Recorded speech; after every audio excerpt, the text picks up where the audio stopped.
Imagine for a moment a jungle. Deep, green, and impossibly vast. For centuries, this place held a secret. Hidden beneath the tangled roots of giant trees was a lost city of stone. This wasn't just any city, though. This was the heart of a mighty empire, the Khmer Empire.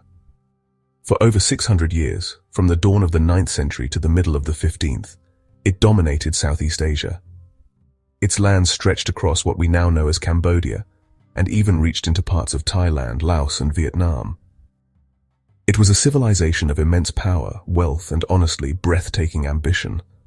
A world built by god-kings, brilliant engineers, and millions of ordinary people whose lives were shaped just as much by the monsoon rains as by the demands of their rulers.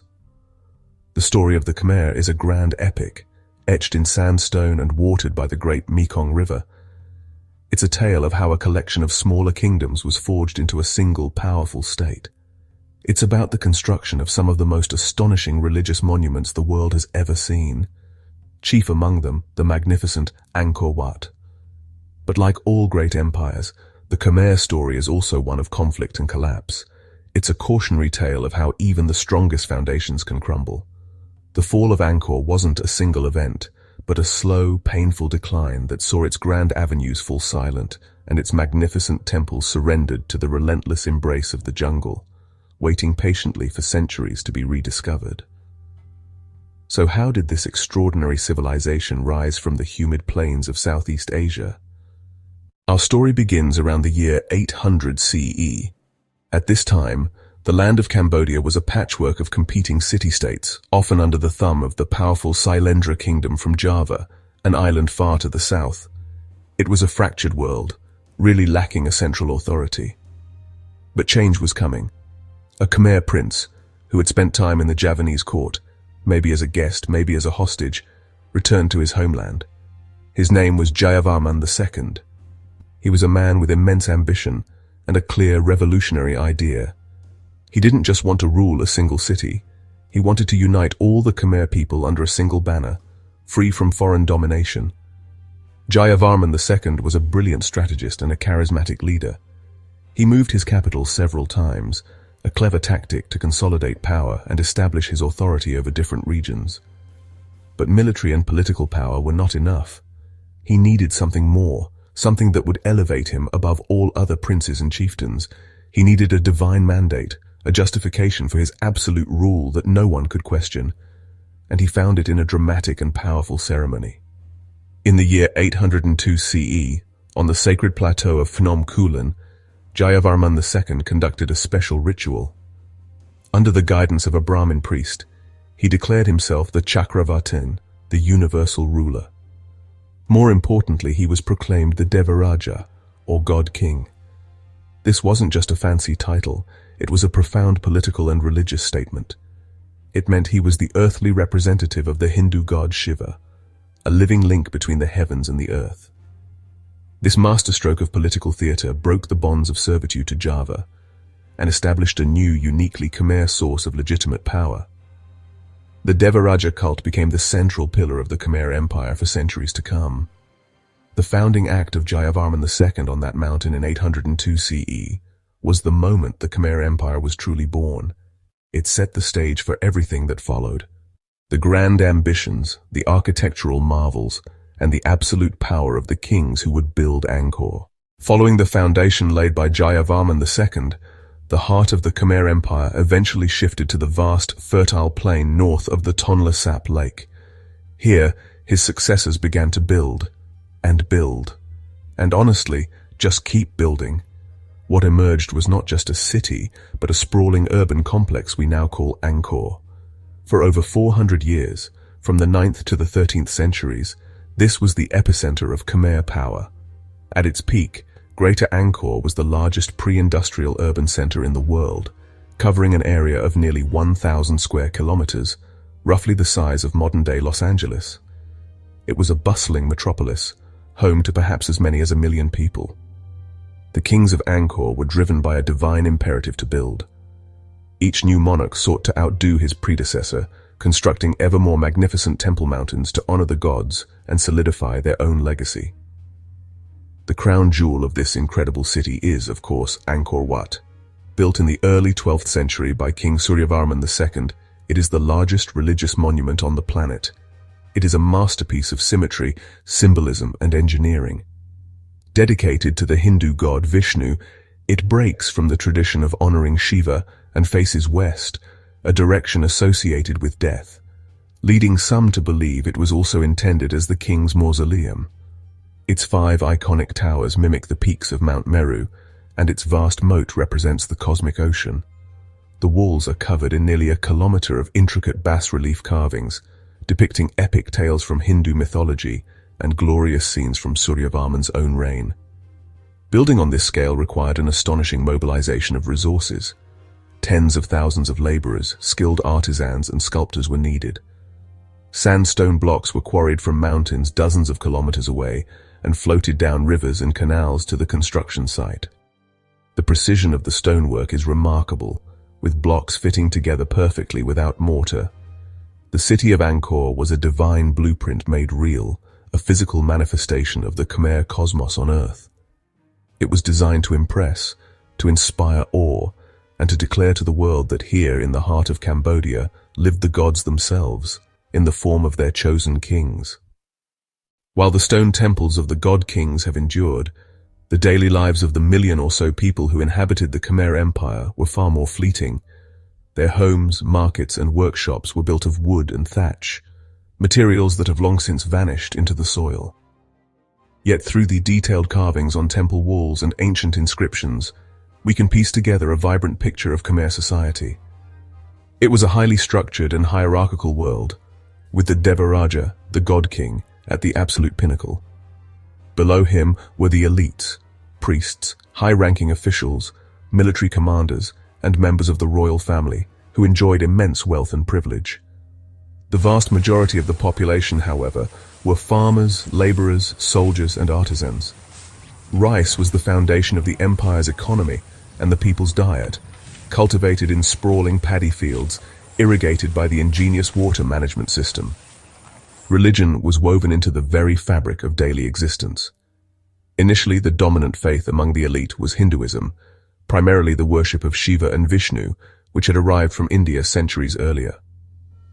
This is the faith that inspired the construction of Angkor Wat and most of the great temples. Over time, however, another faith began to gain prominence: Buddhism. It had coexisted with Hinduism for centuries, but under King Jayavarman VII in the late 12th century, it became the state religion. Eventually, Theravada Buddhism, with its more direct and personal path to enlightenment, became the dominant faith of the people as it remains in Cambodia today. This religious transition marked a significant cultural shift, moving away from the grand top-down Devaraja cult towards a faith that resonated more deeply with the general populace. The genius of the Khmer Empire wasn't just in its art or its religion, it was in its plumbing. The key to Angkor's success, to its ability to support a massive population and generate immense agricultural wealth, was its mastery of water. The climate of Southeast Asia is one of extremes, a long dry season followed by a torrential monsoon season. To thrive, the Khmer had to find a way to control this cycle of drought and deluge. Their solution was one of the most sophisticated and extensive water management systems of the pre-industrial world, a vast network of canals, moats, and enormous reservoirs known as barrays. These barrays were colossal feats of engineering. The West Barray, for example, is a rectangular reservoir measuring a staggering 8 kilometers long by 2 kilometers wide. It could hold over 50 million cubic meters of water. These weren't just giant ponds. They were integral parts of a complex hydrological system. During the monsoon season, they captured and stored the excess rainwater that poured across the plains. Then, during the long, parched months of the dry season, this stored water was released through a grid of distribution canals to irrigate the surrounding rice paddies. This system was the lifeblood of the empire. This control over water had profound consequences. It allowed the Khmer to produce a massive surplus of rice, sometimes yielding up to 3 harvests a year in a region where one is typical. This agricultural wealth fueled the empire's growth. It fed the army, the thousands of priests, and the legions of workers who built the temples. It generated the revenue that paid for military campaigns and the lavish lifestyles of the elite. the water system was, in essence, the engine of the Khmer economy. Furthermore, the water network was deeply connected to the Khmer's cosmological beliefs. The moats surrounding the temples represented the mythical cosmic oceans, and the barrays themselves may have had symbolic significance. This fusion of the practical and the spiritual, of engineering and cosmology, is what made the Khmer civilization so unique and so powerful. The history of the Khmer Empire is largely the history of its kings. These were not mere mortals. They were the Devarajas, the god kings, whose reigns defined eras and whose ambitions were literally set in stone. Following the founder, Jayavarman II, a succession of powerful rulers expanded the empire's territory and its architectural grandeur. One of the early pivotal figures was Indravarman I, who reigned in the late 9th century. He was a master builder who consolidated the new capital at Hariharalaya and constructed the first major baray, the Indratataka, and the temple mountain of Bakong, setting the architectural template for centuries to come. Perhaps the most renowned of all Khmer kings was Suryavarman II, who ruled in the early 12th century. His reign is considered a golden age of Khmer power and cultural achievement. A formidable military leader, he launched campaigns against the neighboring kingdoms of Champa and Viet, expanding the empire to its greatest extent. But his most enduring legacy is architectural. It was Suryavarman II who commissioned the most sublime of all Khmer temples, Angkor Wat. This colossal undertaking was a statement of his personal power and devotion to the god Vishnu. A few decades after Suryavarman II, another giant of Khmer history took the throne, Jayavarman VII. He came to power in a time of crisis. In 1177, the rival Champa kingdom had sailed up the river, sacked Angkor, and killed the reigning king. Jayavarman VII rallied the Khmer forces, drove out the invaders, and reclaimed the capital. He then embarked on the most ambitious building program in Khmer history. A devout Buddhist, he constructed the new capital city of Angkor Thom, with the enigmatic Bayon Temple at its center. He also built hundreds of hospitals and rest houses along the empire's road network, showing a sense of public responsibility that was unique among the god kings. These kings were the driving force behind the empire's expansion and its incredible creative output. While the names of the millions who toiled to build their vision are lost to history, the names of these god kings, Indravarman, Suryavarman, Jayavarman, are forever preserved in the magnificent stone structures they left behind. No empire, no matter how mighty, lasts forever. By the 13th and 14th centuries, the great Khmer Empire, which had dominated Southeast Asia for 400 years, began to show signs of stress. The decline was not a single catastrophic event, but a slow, creeping decay caused by a combination of internal and external pressures. The very foundations that had made the empire strong, its powerful kings, its complex water system, and its state religion, began to develop cracks. One major factor was external pressure. To the west, new aggressive Thai kingdoms, particularly Sukhothai and later Ayutthaya, were rising in power. These were not the fractured principalities the early Khmer had dominated. They were organized, ambitious states that began to chip away at the western territories of the empire. Decades of warfare drained the Khmer treasury, diverted manpower from the rice fields and public works, and created a constant state of instability. The once unassailable city of Angkor found itself increasingly on the defensive, facing a persistent and growing military threat from its neighbors. Internally, the empire was also facing significant changes. The religious shift from Hindu god-king worship to Theravada Buddhism had profound consequences. While this new faith may have been more accessible to the general population, it undermined the very ideology that justified the absolute power of the king and the massive expenditure on state temples. The Devaraja cult, which compelled the populace to serve the king as a living god, lost its grip. With this ideological shift, the central authority of the king weakened, and the motivation to maintain the vast and complex infrastructure of Angkor may have diminished along with it. Perhaps the most critical factor was environmental.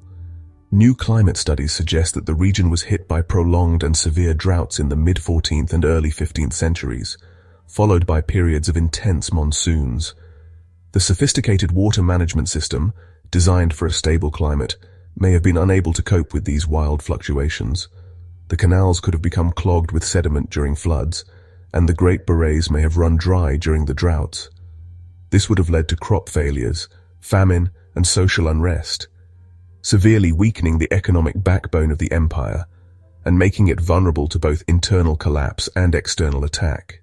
The final chapter for Angkor as the capital of the Khmer Empire was written not with a whimper, but with the clash of swords. The growing power of the Thai kingdom of Ayutthaya to the west proved to be the decisive threat. Throughout the late 14th and early 15th centuries, Ayutthayan armies launched repeated invasions into Khmer territory, pushing ever closer to the capital. These wars were devastating. They further strained the empire's already dwindling resources and created a sense of perpetual crisis. The grand city of Angkor, once the invincible center of the universe, was now a primary military target. The traditional date given for the fall of Angkor is 1431. In that year, after a protracted siege, the forces of Ayutthaya finally breached the city's defenses and sacked the capital. The invasion was a catastrophe. The city was plundered of its treasures, and thousands of its most skilled citizens, artisans, scholars, dancers, and administrators were forcibly relocated to the Ayutthayan court. This was a devastating blow, a brain drain from which the empire could not recover. It stripped Angkor not just of its wealth, but of the very people who possessed the knowledge and skills that had made the civilization great. Following the sack, the Khmer court made a momentous decision. They abandoned Angkor. The city was too difficult to defend, its complex infrastructure possibly failing, and its location too vulnerable to the constant threat from Ayutthaya. The capital was moved south, closer to the Mekong River and the modern-day city of Phnom Penh. This strategic retreat marked the end of the Angkorian period. The great city, once home to 1 million souls, was left to the jungle. Its temples fell silent, its avenues became overgrown, and its vast waterworks slowly silted up, forgotten by all but a few monks who remained behind. The empire itself did not vanish entirely in 1431. The Khmer kingdom continued to exist for centuries, but it was a shadow of its former self. It became a smaller, less powerful state, often caught between the ambitions of its powerful neighbors, Siam, now Thailand, and Vietnam. The grand imperial age was over. The city of the gods, the magnificent heart of a once mighty empire, had fallen. Though the Khmer Empire fell centuries ago, its spirit is far from dead. It lives on in the magnificent stone temples that have survived the ravages of time, war, and the jungle. Today, Angkor Wat is not just a national symbol for Cambodia, appearing on its flag. It is a UNESCO World Heritage Site and one of the most important archaeological wonders on the entire planet. The legacy of the Khmer is more than just ancient ruins. It echoes in the culture of modern Cambodia. The Theravada Buddhism that became dominant in the empire's final years remains the country's primary religion. The classical Khmer dance, with its elegant movements and elaborate costumes seen in carvings on temple walls, is still performed today, a living link to the royal courts of Angkor. The story of Angkor also serves as a powerful lesson. It teaches us about the incredible heights of human creativity and organization, but also about the fragility of civilization. The Khmer's mastery of water engineering, their architectural genius, and their ability to create a thriving metropolis are achievements that still inspire awe. Yet, their decline reminds us that even the most advanced societies can be brought down by environmental change, external conflict, and internal shifts in ideology. It is a story that is deeply relevant to the challenges we face today. The Khmer Empire created a vision of heaven on earth, and while their empire eventually faded, their stones continue to speak. They tell a timeless story of ambition, faith, genius, and ultimately, the enduring power of human legacy.